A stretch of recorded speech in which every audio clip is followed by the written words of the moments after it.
Everyone, welcome back to अपनी कक्षा। आज की क्लास में हम स्टार्ट करने वाले हैं NCERT and exercise for magnetic effects of current. तो चलिए स्टार्ट करते हैं बिना किसी देरी के। क्वेश्चन नंबर 1 को देखेंगे, आपकी स्क्रीन पर है क्वेश्चन नंबर 1। इसमें पूछा गया है which of the following correctly describes the magnetic field near a long straight wire. Long straight wire के चारों तरफ किस तरीके का मैग्नेटिक फील्ड होता है, हमें पता है कॉन्सेंट्रिक सर्कल्स बनते हैं, राइट। तो देखिए फर्स्ट ऑप्शन में क्या गिवन है आपको, the field consist of a straight line perpendicular to the wire. Next है the field consist of a straight line parallel to the wire. Next है field consist of radial lines, radial lines तो नहीं थी। Next में देखो यहाँ पे क्या लिखा हुआ है, डी ऑप्शन में, लास्ट ऑप्शन में, concentric circles. The field consist of concentric circles centred on the wire. तो ऑप्शन नंबर 4 हमारा क्या हो जाएगा, correct answer. 4th will be correct answer. Clear. चलिए नेक्स्ट क्वेश्चन देखेंगे अभी हम।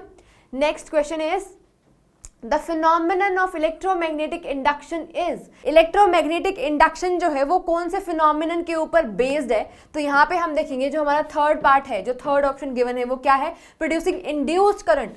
क्या होता है, इलेक्ट्रोमैग्नेटिक इंडक्शन के अंदर इंड्यूस्ड करंट प्रोड्यूस होता है। Clear. Induced current in a coil due to relative motion between the magnet and the coil. यानी कि मूवमेंट की वजह से, अगर हम बार मैग्नेट को किसी भी मैग्नेटिक कॉइल के पास लेकर आते हैं, उसको मूव करते हैं, क्लियर, उसकी वजह से क्या प्रोड्यूस होता है, उसकी वजह से इंड्यूस्ड करंट प्रोड्यूस होगा। तो उसी इंड्यूस्ड करंट की यहाँ पे बात की गई है। क्लियर। चलिए नेक्स्ट क्वेश्चन देखेंगे। The device use for producing electric current के लिए हम कौन सा यूज करते हैं, भाई जनरेटर यूज करते हैं। सिंपल क्वेश्चन है आपके एनसीईआरटी की एंड एक्सरसाइज में। नेक्स्ट क्वेश्चन देखेंगे, the essential difference between AC generator and DC generator. Very simple. Diagram को ही अगर आपने ढंग से ऑब्जर्व करा तो आप आंसर बता सकते हो। एसी जनरेटर के अंदर ना कौन सी रिंग्स होती है, स्लिप रिंग्स होती हैं, जबकि जो डीसी होता है ना, जो डीसी जनरेटर होता है उसमें क्या होती है, स्प्लिट रिंग्स। उसमें क्या होती है, स्प्लिट रिंग्स होती हैं। क्लियर। क्या होती है, स्प्लिट रिंग्स होती हैं। क्लियर। चलिए नेक्स्ट यहाँ पे अगर हम बात करते हैं तो ऑप्शन नंबर 4 जो हो जाएगा हमारा वो करेक्ट आंसर होगा। देखो AC generator has slip rings while DC generator has commutator, जिसको हम स्प्लिट रिंग्स भी कहते हैं, जो हमने मोटर में देखी थी, राइट। चलिए नेक्स्ट क्वेश्चन देखेंगे। Next question is at the time of short circuit the current in the circuit is। क्या होता है, does not changes, ऐसा तो नहीं है, varies continuously, increases heavily will be the correct answer। यानी कि ऑप्शन नंबर 3 क्या है, करेक्ट आंसर। बहुत ज्यादा करंट हो जाता है। अच्छा यहाँ पे जो शॉर्ट सर्किट हो क्यों रहा है, अब कुछ टाइम बाद वियर एंड टियर की वजह से जो इंसुलेशन है वायर्स के ऊपर से वो उतर जाता है, और वो जैसे ही दो वायर्स आपस में भिड़ती हैं उसकी वजह से क्या प्रोड्यूस होता है, काफी ज्यादा अमाउंट में करंट प्रोड्यूस हो जाता है, उसी को ही हम क्या बोलते हैं, शॉर्ट सर्किट बोलते हैं। नेक्स्ट क्वेश्चन देखेंगे। देखो next question is state whether the following statement are true and false. हमें बताना है इन सारी स्टेटमेंट्स में से कौन सी स्टेटमेंट सही है और कौन सी गलत है। फर्स्ट स्टेटमेंट देखेंगे, an electric motor converts mechanical energy into electrical energy. Clear. हमसे पूछा कि ये सही है या गलत है। क्या मोटर मैकेनिकल एनर्जी को इलेक्ट्रिकल एनर्जी में कन्वर्ट करती है, बिल्कुल भी नहीं, ये काम जनरेटर का है, तो ये फॉल्स हो गया। सेकंड देखिए, second statement is an electric generator works on the principle of electromagnetic induction. किसके ऊपर काम करता है, इलेक्ट्रोमैग्नेटिक इंडक्शन के ऊपर काम करता है, बिल्कुल सही, ट्रू हो जाएगा ये। थर्ड पार्ट देखिए, थर्ड पार्ट में क्या पूछा गया है, the field at the centre of a long circular coil carrying current will be parallel straight line. बिल्कुल सही बात है ये, इसका मतलब यहाँ पे क्या आएगा, ट्रू आंसर आ जाएगा। नेक्स्ट आपसे पूछा गया है, wire with a green insulation is usually the live wire. This is false. क्यों, क्योंकि ग्रीन जो होता है ना, ग्रीन कलर इंसुलेशन का, वो अर्थ वायर के लिए हम यूज करते हैं। ठीक है, किसके लिए यूज करते हैं, अर्थ वायर के लिए यूज करते हैं। नेक्स्ट क्वेश्चन देखेंगे। देखो next question is list 3 sources of magnetic field. First है करंट कैरिंग कंडक्टर, फिर होगा इलेक्ट्रोमैग्नेट्स, और थर्ड होगा परमानेंट मैग्नेट। सिंपल क्वेश्चन, बहुत छोटे छोटे सिंपल प्यारे क्वेश्चन है। नेक्स्ट देखेंगे। देखो how does a solenoid behave like a magnet. Solenoid जो है वो मैग्नेट की तरह कैसे एक्ट करता है। Can you determine the north and south pole of a current carrying solenoid with the help of a bar magnet. क्या हम समझा सकते हैं उसको। चलिए क्वेश्चन का आंसर देखते हैं। Solenoid behave like a magnet, जो सोलेनॉइड है वो मैग्नेट की तरह बिहेव करता है इन द फॉलोइंग वेज। पहला है magnetic field produced by a current carrying solenoid is very much similar to that of the bar magnet. Bar magnet के बहुत ज्यादा सिमिलर सा वो एक्ट करता है। नेक्स्ट है like a bar magnet, one end of a solenoid act like a north pole, और जो दूसरा एंड होता है सोलेनॉइड का वो कैसे एक्ट करता है, साउथ पोल की तरह एक्ट करता है। क्लियर। नेक्स्ट क्वेश्चन देखिए, to determine the north and south south poles. अगर हमें डिटरमाइन करना है एक सोलेनोइड का नॉर्थ पोल और साउथ पोल, तो हम क्या करेंगे, एक बार मैग्नेट लेके आएंगे। बार मैग्नेट का हमें नॉर्थ पोल और साउथ पोल पता होगा ना। अब हमको पता है सेम पोल्स जो होते हैं ना, अब साउथ पोल और साउथ पोल होगा तो वो क्या करेगा, एक दूसरे को रिपेल करेगा। बट अगर हम मैग्नेट का साउथ पोल किसी ऐसे सोलेनोइड के पोल के पास लेके आए जो हमें पता नहीं है अभी, अगर वहां पे अट्रैक्शन होगी, यानी कि ये सोलेनोइड का पोल कैसा है, नॉर्थ है। क्लियर, क्योंकि जो अपोजिट पोल्स होते हैं वो एक दूसरे को क्या करते हैं, अट्रैक्ट करते हैं। तो बार मैग्नेट की हेल्प से हम पता लगा सकते हैं सोलेनोइड का कौन सा वाला पोल है ये, अट्रैक्शन एंड रिपल्शन को चेक करते हुए। क्लियर, चलिए नेक्स्ट क्वेश्चन देखेंगे। अभी नेक्स्ट क्वेश्चन में देखिए आपसे क्या पूछा गया है, when is the force experienced by current carrying conductor placed in a magnetic field largest, कब सबसे ज्यादा होता है, वो हमसे पूछा गया है। ठीक है, तो हम इसका आंसर क्या लिखेंगे, देखो, when the conductor carrying current in direction perpendicular to the direction of magnetic field the force experienced by the conductor is largest. कैसा होगा, सबसे ज्यादा होगा, लार्जेस्ट होने वाला है। चलिए नेक्स्ट क्वेश्चन करते हैं। नेक्स्ट क्वेश्चन में आपसे क्या पूछा गया है, imagine that you are sitting in a chamber with your back to one wall, an electron beam moving horizontally from the back wall towards the front wall is deflected by a strong magnetic field to your right side. What is the direction of magnetic field? हमें बतानी है direction of magnetic field। हमें magnetic field की क्या बतानी है, direction बतानी है। क्लियर हुआ ये वाली बात। अब यहाँ पे हम क्या यूज करने वाले हैं, हम यहाँ पे यूज करेंगे फ्लेमिंग्स लेफ्ट हैंड रूल। तो सबसे पहले अपना लेफ्ट हैंड को स्ट्रेच करके तीनों फिंगर्स को एक दूसरे के परपेंडिकुलर कर लो। थंब हमें बताता है direction of force, four finger हमें बताएगी direction of magnetic field, and middle finger हमें बताती है डायरेक्शन ऑफ करंट। यहाँ पे बताया गया है कि जो इलेक्ट्रॉन बीम है वो पीछे वाली वॉल से फ्रंट वॉल की साइड पे जा रही है। अब जो डायरेक्शन ऑफ बीम होगी, इलेक्ट्रॉन बीम, ठीक है, उसी के जस्ट अपोजिट हमारा करंट होगा, करंट की डायरेक्शन होगी। तो करंट की डायरेक्शन हमारी कैसे हो गई, पीछे की साइड पे। ठीक है, करंट की डायरेक्शन मैंने क्या कर दी, पीछे।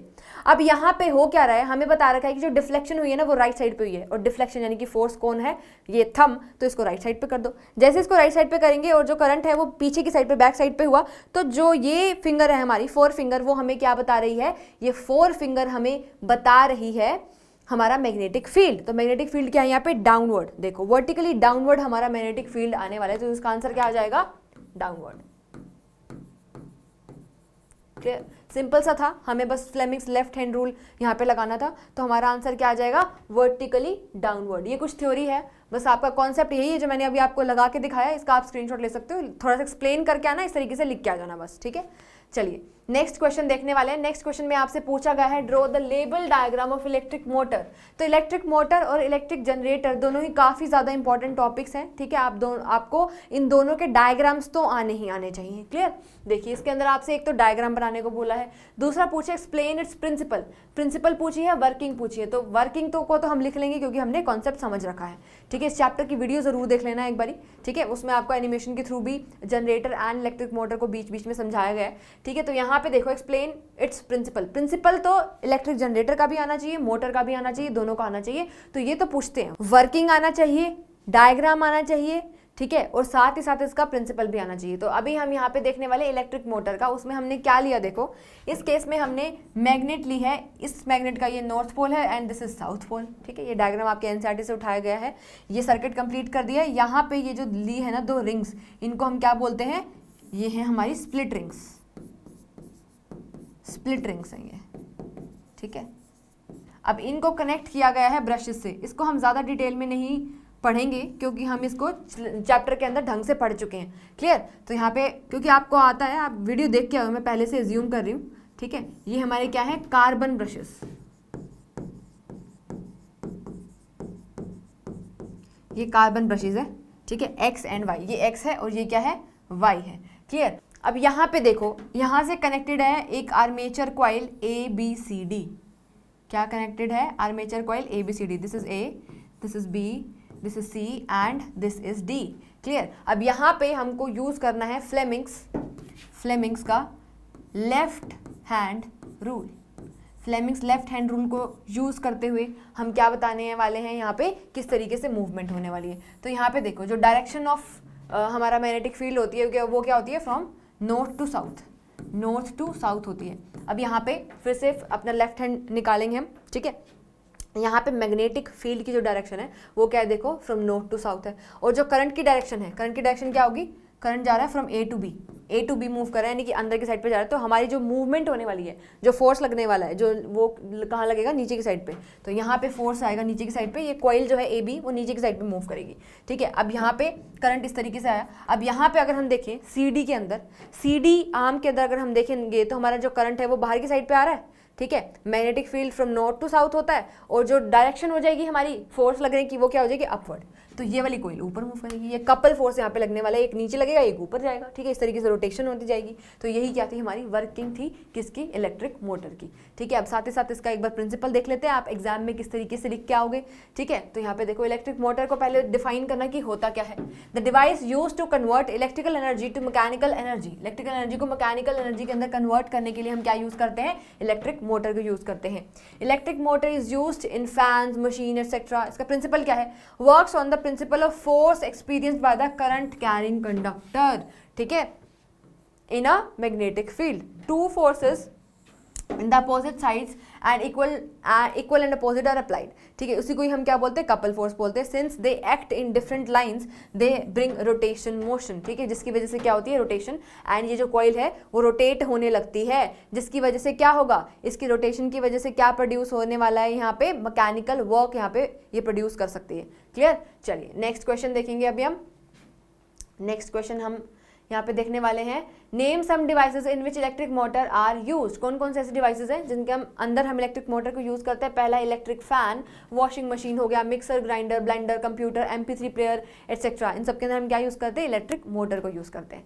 चलिए नेक्स्ट क्वेश्चन देखेंगे। A coil of insulated copper wire is connected to a galvanometer, what will happen if a bar magnet is pushed into a coil.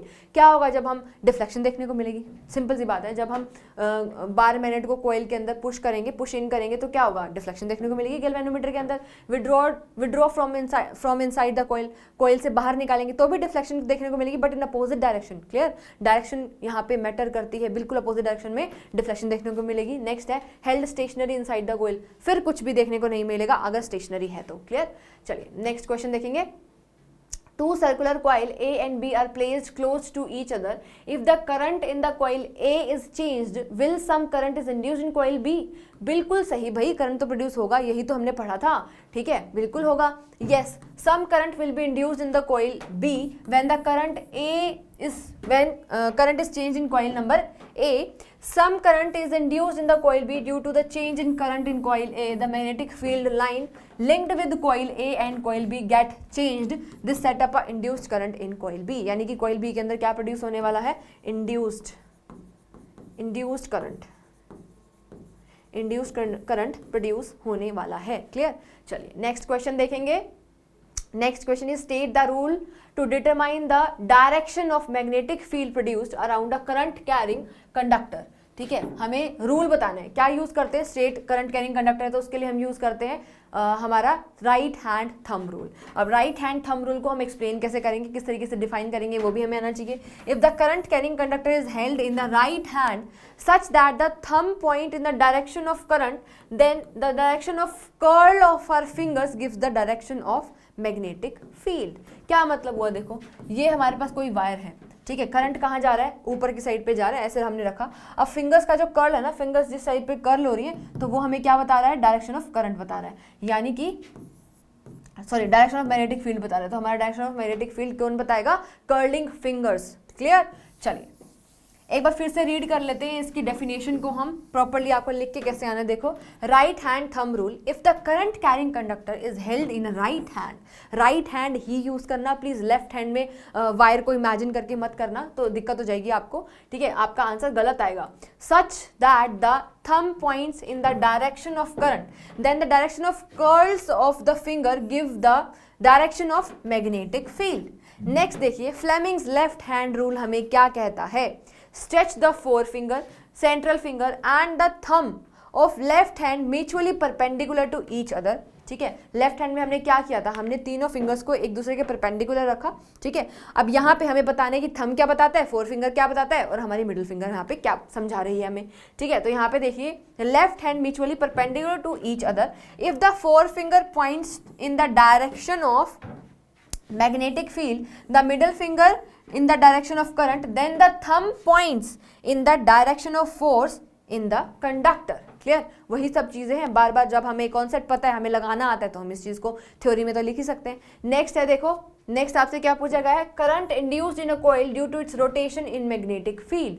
तो करंट इंड्यूस्ड करंट के लिए हम क्या यूज करते हैं, चेक करने के लिए हम जनरेटर के अंदर इसके प्रिंसिपल को यूज करते हैं।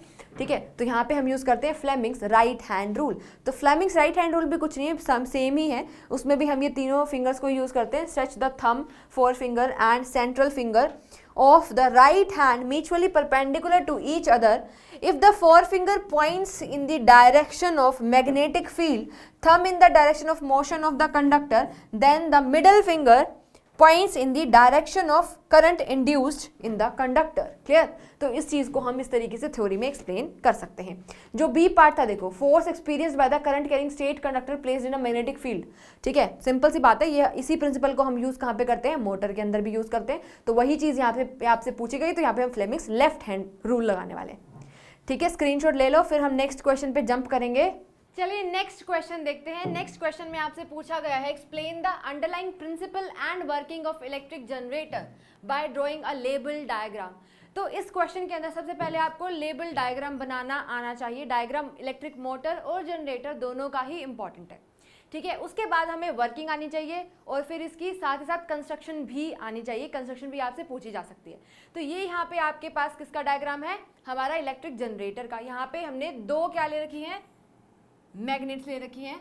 ठीक है, इस मैग्नेट का ये नॉर्थ पोल है और दूसरी वाली मैग्नेट का ये साउथ पोल है। ये मैग्नेट कंप्लीट है, ये साउथ है, तो इस मैग्नेट का दूसरा वाला पोल क्या है, नॉर्थ, जो कि इस डायग्राम में यहाँ पे दिखाया नहीं गया है, जिसको मैंने यहाँ पे मोटर के अंदर भी सेम चीज आपको एक्सप्लेन की थी।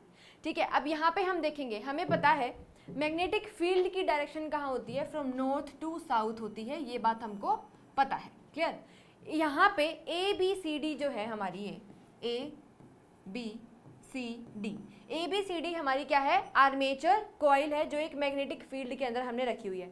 अब इस कॉइल को हम मैकेनिकली, हमारी मैकेनिकल एनर्जी के थ्रू क्या करने वाले, रोटेट करने वाले हैं। जब हम इसको एक टरबाइन के साथ कनेक्ट कर देंगे, या फिर हम हमारे खुद के हाथ से भी इसको हैंडल के थ्रू रोटेट कर सकते हैं।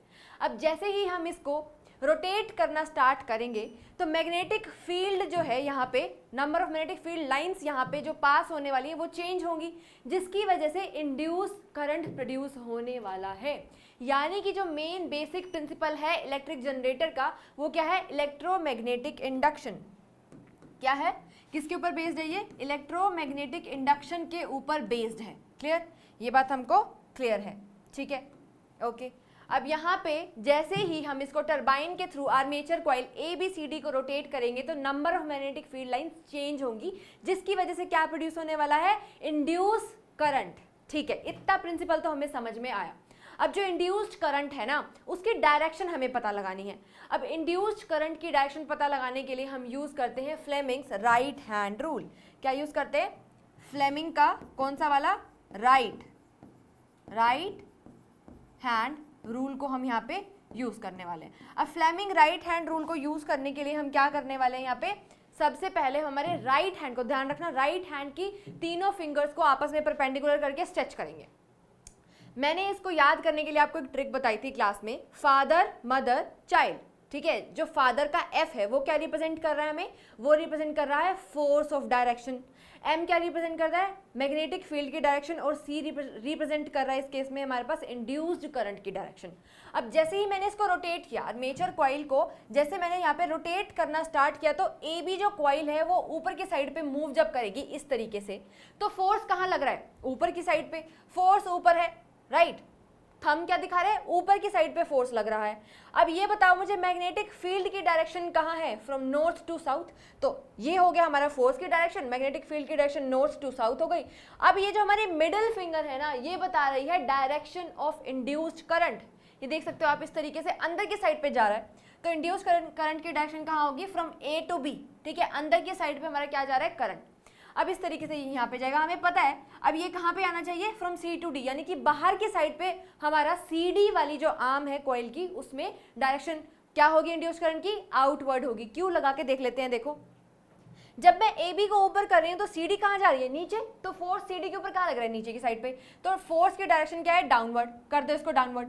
ठीक है, अच्छा, अब आपकी जो मैग्नेटिक फील्ड है, मैग्नेटिक फील्ड कहाँ है, फ्रॉम वही नॉर्थ टू साउथ, ठीक है, नॉर्थ टू साउथ अगर है तो करंट की डायरेक्शन कहाँ आई, आउटवर्ड, बाहर के साइड पे, तो करंट कहाँ आ गया हमारा, आउटवर्ड डायरेक्शन में फ्लो कर रहा है। इतना हमें समझ में आ गया, हमें फ्लेमिंग्स राइट हैंड रूल लगाना आ गया अभी यहाँ पे इस पॉइंट पे।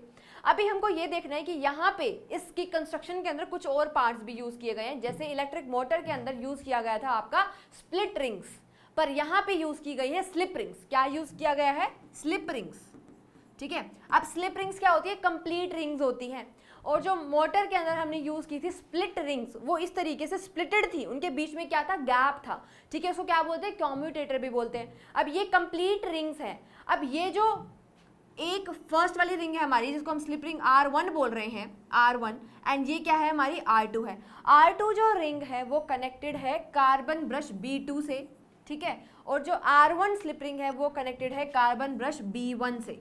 इतना क्लियर हुआ, ठीक है। अब ये जो ब्रश है ना, carbon brushes B1 and B2, ये एक कॉन्टेक्ट को मेंटेन कर रहे हैं, ठीक है। जिस तरीके से रिंग रिवॉल्व करती है, मूव कर रही है, ठीक है, रोटेट कर रही है, उसी तरीके से जो ब्रश है, ब्रश का जो पोजीशन है वो चेंज नहीं हो रहा है, ठीक है, कुछ इस तरीके से। इसको मानो ये ब्रश है, ठीक है, और ये आपकी क्या है, स्लिप रिंग, ये इस तरीके से मूव कर रही है, बट आपका जो ब्रश है ना वो मूव नहीं कर रहा है, ठीक है, वो अपनी पोजीशन पर ही फिक्स्ड है।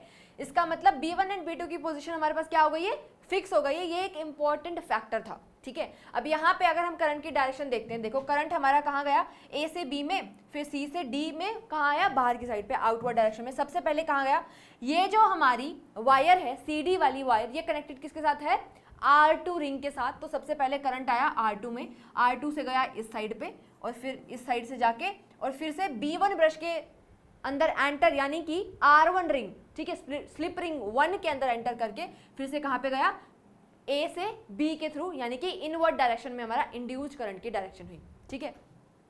अब यहाँ पे हम पढ़ क्या रहे हैं, देखो यहाँ पे हम जो जनरेटर पढ़ रहे हैं मेनली AC जनरेटर की यहाँ पे हम बात कर रहे हैं। DC जनरेटर का अगर आप डायग्राम देखोगे अपनी टेक्स्ट बुक के अंदर, तो वहाँ पे फिर से स्प्लिट रिंग्स का यूज किया हुआ है, ठीक है। अब जैसे ही ये AB, जो AB है वो CD की पोजीशन पे आएगी, तो यहाँ पे करंट की डायरेक्शन चेंज होने वाली है, हमें ये पता है। तो इसी तरीके से जैसे मूवमेंट होती है, तो करंट की डायरेक्शन चेंज होने की वजह से ये क्या होता है, इसी वजह से इसको हम क्या कहते हैं, अल्टरनेटिंग करंट कहते हैं। क्लियर?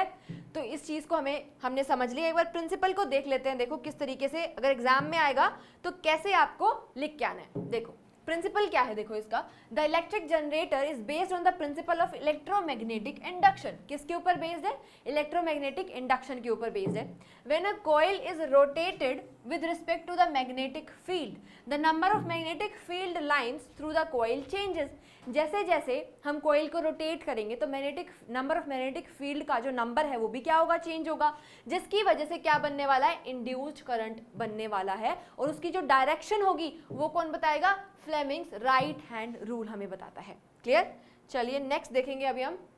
नेक्स्ट क्वेश्चन है, when does an electric short circuit occur. Short circuit पता है कब होता है, जब हमारी लाइव वायर और न्यूट्रल वायर आपस में क्या हो जाती है, टच हो जाती है आपस में। कुछ भी रीजन हो सकता है, जब उनकी जो ऊपर की इंसुलेशन है वो हट जाती है, ठीक है, इस वजह से भी हो सकता है। देखो in a domestic circuit short circuit occurs when live and neutral wire come in direct contact. अब उनका जो न्यूट्रल, उनके ऊपर जो उन दोनों वायर्स के ऊपर जो इंसुलेशन है वो वियर एंड टियर की वजह से या फिर ज्यादा एक्सेसिव हीटिंग की वजह से क्या हो सकती है, रिमूव हो सकती है। अब वो रिमूव होने के बाद अंदर जो कॉपर की वायर प्रेजेंट है ना, जब वो आपस में कांटेक्ट में आ जाती है तो उसकी वजह से क्या हो सकता है, शॉर्ट सर्किट हो सकता है, जिसकी वजह से रेजिस्टेंस क्या हो जाएगा, बिल्कुल जीरो, और एक्सेसिव करंट फ्लो करता है।